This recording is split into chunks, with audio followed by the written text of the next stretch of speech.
Hello friend, तो कैसे हो आप सभी। स्वागत करते हैं आप सभी का युवा शक्ति जी क्विज में।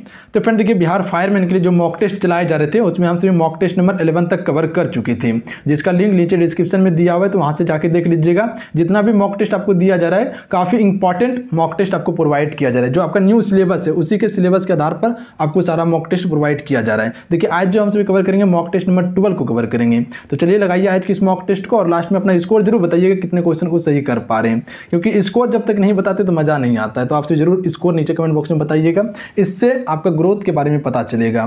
तो चलिए शुरू करते हैं आज की इस क्लास को आप सभी लाइक जरूर कर दीजिएगा। आज की सेट का फर्स्ट क्वेश्चन देखिए स्क्रीन पे। फर्स्ट क्वेश्चन ये बन रहा है अपना कि किस परमाणु का उप परमाणु कण नहीं है। चलिए क्वेश्चन फर्स्ट के लिए आप सभी राइट आंसर कीजिएगा। तो हम सभी कह सकते हैं जीनॉन का कोई उप परमाणु कण नहीं होता है। इसका प्रतीक चिन्ह XE होता है और यह सर्वाधिक यौगिक वाला अक्रिय गैस है। तो याद रखिएगा आप सभी। देखिए अगला क्वेश्चन क्या है, कौन से टेंटन डॉट डॉट धातुओं को मिश्रित करके बनाया जाता है। तो सी राइट आंसर रहेंगे। Cu और Ni के मिश्रित धातु से बनाया जाता है, कॉपर और निकेल के। तो याद रखिएगा ऑप्शन नंबर सी बिल्कुल राइट आंसर रहेंगे। अगला क्वेश्चन देखिए, अगला क्वेश्चन यह है कि वायु में हाइड्रोजन जब जलने लगती है तब पैदा करती है।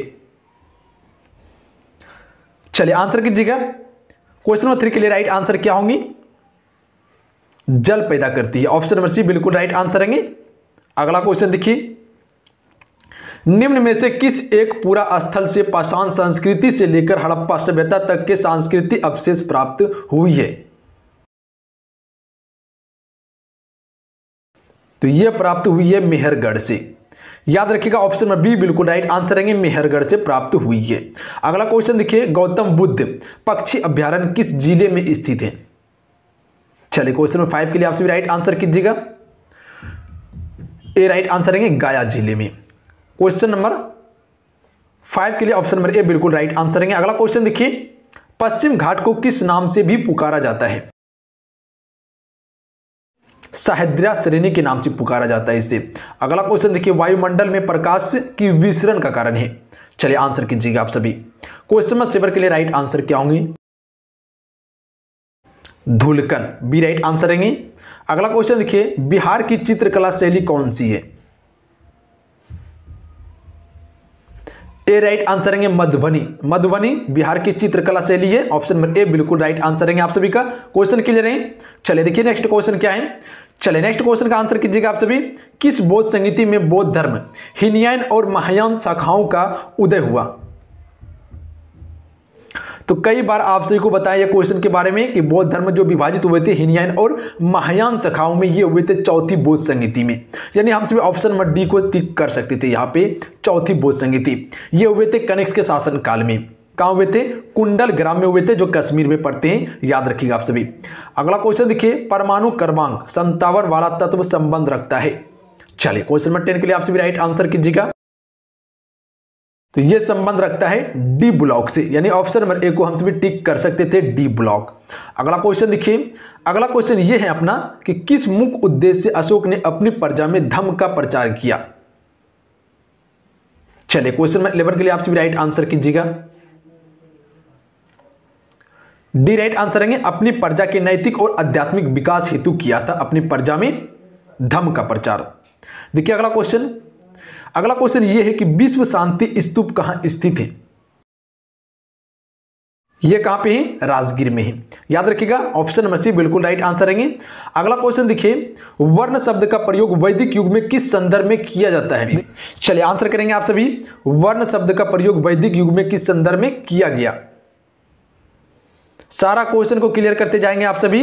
श्रम विभाजन के संदर्भ में किया गया था, सी बिल्कुल राइट आंसर रहेंगे। क्वेश्चन क्लियर है। देखिए अगला क्वेश्चन क्या है, बिहार में सर्वप्रथम किस बैंक की स्थापना हुई थी। Bank of Baroda, Canara bank, Punjab national bank या इलाहाबाद बैंक, या उपयुक्त में से कोई नहीं, या उपयुक्त में से एक से अधिक। बिल्कुल ये बीपीएससी का क्वेश्चन है। चलिए आंसर कीजिएगा आप सभी। देखिए क्वेश्चन का आंसर सही कर पाते या नहीं आप सभी। तो हम सभी कह सकते हैं ऑप्शन नंबर ई राइट आंसर रहेंगे उपर्युक्त में से कोई नहीं या उपर्युक्त में से एक से अधिक। ऑप्शन नंबर ई बिल्कुल राइट आंसर रहेंगे, बिल्कुल भी पीएससी का क्वेश्चन है ये। अगला क्वेश्चन देखिए, ऋग्वेद में किस मंडल में आर्यों एवं अनार्यों के बीच हुए प्रसिद्ध दशराज युद्ध का वर्णन मिलता है?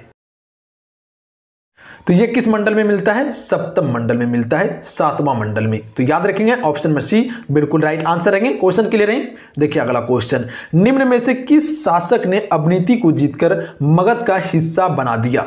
सी राइट आंसर रहेंगे शिशुनाग ने, इसने अवनीति को जीतकर मगध का हिस्सा बनाया था। क्वेश्चन क्लियर है? अगला क्वेश्चन देखिए, भिखारी ठाकुर द्वारा रचित नाटक है? ए राइट आंसर रहेंगे विदेशिया। अगला क्वेश्चन देखिए, शाक्य राजवंश के किस राजकुमार ने महान धर्म की स्थापना की? तो हम सभी जानते हैं गौतम सिद्धार्थ ने एक महान धर्म की स्थापना की थी जिसका नाम क्या था? बौद्ध धर्म। अगला क्वेश्चन देखिए, देश का पूर्ण साक्षर घोषित एकमात्र राज्य कौन सा है? चलिए आंसर करेंगे आप सभी, कई बार ये क्वेश्चन हो चुके हैं। कौन सा है? तो आंख कान मुंह के क्या मारना है हम सभी को? ऑप्शन नंबर सी केरल से बिल्कुल राइट आंसर रहेंगे, बिल्कुल। अगला क्वेश्चन देखिए, लॉजिस्टिक्स निष्पादन सूचकांक की गणना किस संस्था द्वारा की जाती है? तो बी राइट आंसर रहेंगे WB के द्वारा, वर्ल्ड बैंक के द्वारा की जाती है, विश्व बैंक। देखिए अगला क्वेश्चन, तृतीय पानीपत का युद्ध हुआ, तो ये युद्ध हुआ था अहमदा शाह अब्दाली और मराठों के बीच में। तो सी राइट आंसर रहेंगे, याद रखेंगे आप सभी। ये युद्ध कब हुए थे? 1761 में हुए थे। पहला युद्ध कब हुए थे? 1526 में हुए थे, किसके बीच में? इब्राहिम लोदी और बाबर के बीच में हुए थे। और दूसरा युद्ध अकबर और हिमू के बीच में हुए थे, याद रखिएगा आप सभी।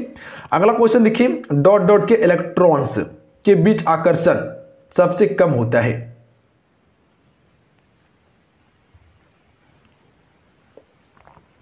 सी राइट आंसर रहेंगे मरकरी के इलेक्ट्रॉन्स के बीच आकर्षण सबसे कम होता है, सी बिल्कुल राइट आंसर रहेंगे। क्वेश्चन क्लियर है? देखिए अगला क्वेश्चन क्या है, उस्ताद मंसूर खां किसके शासनकाल के प्रसिद्ध चित्रकार थे? चलिए क्वेश्चन नंबर 23 के लिए आप सभी राइट आंसर करेंगे जहांगीर के। क्वेश्चन क्लियर है?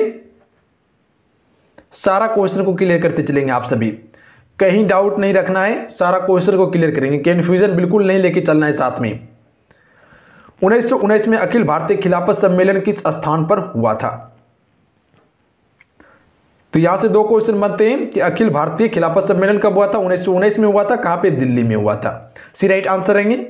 अगला क्वेश्चन देखिए, किस गवर्नर के कार्यकाल के दौरान कलकत्ता के विक्टोरिया मेमोरियल हॉल का निर्माण हुआ था? 25 के लिए राइट आंसर करेंगे आप सभी, लॉर्ड हार्डिंग के समय में हुआ था, डी राइट आंसर रहेंगे। अगला क्वेश्चन देखिए, किसके समय में कोलकाता में प्रथम न्यायालय की स्थापना की गई थी? वॉरेन हेस्टिंग के समय में की गई थी।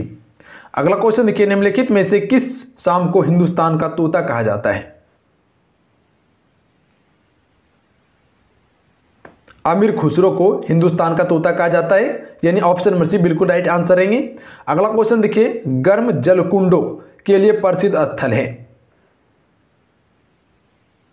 रोहतास, दरभंगा, राजगीर या जमुई?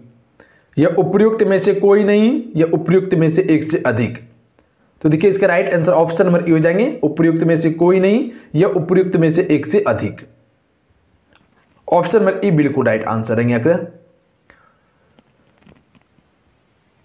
अगला क्वेश्चन देखिए, अमीर खुसरो किसके शिष्य थे?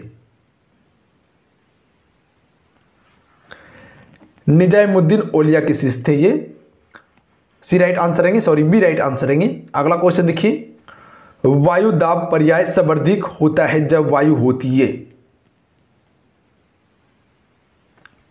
ठंडी तथा शुष्क में। अगला क्वेश्चन देखिए, किस मेघ का शीर्ष गोभी के फूल के समान प्रतीत होता है? कपासी मेघ का, सी राइट आंसर रहेंगे। क्वेश्चन क्लियर है? अगला क्वेश्चन देखिए, सुएज नहर जोड़ी जाती है भूमध्य सागर को लाल सागर से, ऑप्शन नंबर ए बिल्कुल राइट आंसर रहेंगे। तो यहां से भी ऑप्शन नंबर ए को टिक कर सकते थे, कोई दिक्कत नहीं था, कोई बड़ा इशू नहीं था इसमें। देखिए अगला क्वेश्चन, भारत के संविधान के निम्नलिखित में से कौन सा एक अनुसूची में दल बदल विरोधी विषय का उपबंध है? चलिए आंसर करेंगे आप सभी। कई बार ये क्वेश्चन हो चुके हैं। दल बदल विरोधी, तो जब भी दल बदल विरोधी की बात करें तो डायरेक्ट हम सभी 10वीं अनुसूची को मारेंगे। तो ऑप्शन नंबर डी को यहां टिक कर सकते थे हम सभी। देखिए अगला क्वेश्चन, निम्नलिखित में से कौन सी नई जोड़ी गई अनुसूची नहीं है? 8वीं अनुसूची ये नई नहीं जोड़ी गई है, जबकि 9वीं 10वीं 11वीं ये नई जोड़ी गई अनुसूची है। अगला क्वेश्चन देखिए, वर्तमान में भारतीय संविधान में धाराओं की कुल संख्या है 395 से प्लस है, याद रखिएगा आप सभी 395 से प्लस है, बी राइट आंसर रहेंगे। अगला क्वेश्चन देखिए, पर्यावरण का अध्ययन जीव विज्ञान की किस भाषा के अंतर्गत किया जाता है? पारिस्थितिकी विज्ञान की भाषा के अंतर्गत किया जाता है, सी राइट आंसर रहेंगे। अगला क्वेश्चन देखिए, सिल्वीकल्चर वनस्पति विज्ञान की वह शाखा है जिसमें वर्णन होता है वन के विकास का। क्वेश्चन क्लियर है, बी राइट आंसर रहेंगे, वन के विकास का होता है। चलिए देखिए अगला क्वेश्चन, भारत का दूर दक्षिण भाग की भूमध्य रेखा से दूरी कितनी है? तो आप सब याद रखिएगा, यह दूरी 876 किलोमीटर है। जैसे ये भारत है और यहां से भूमध्य रेखा गुजरती है, तो यहां से लेके भारत और भूमध्य रेखा के बीच की दूरी 876 किलोमीटर है। अगला क्वेश्चन देखिए, ब्रिटिश राज्य के समय में भारत के आर्थिक दोहन के सिद्धांत को सर्वप्रथम किसने प्रकट किया? सी राइट आंसर रहेंगे, दादा भाई नौरोजी के द्वारा किया गया था। अगला क्वेश्चन देखिए, ब्रिटिश राज्य में भारत में भयानक गरीबी का कारण निम्नलिखित में से क्या नहीं था?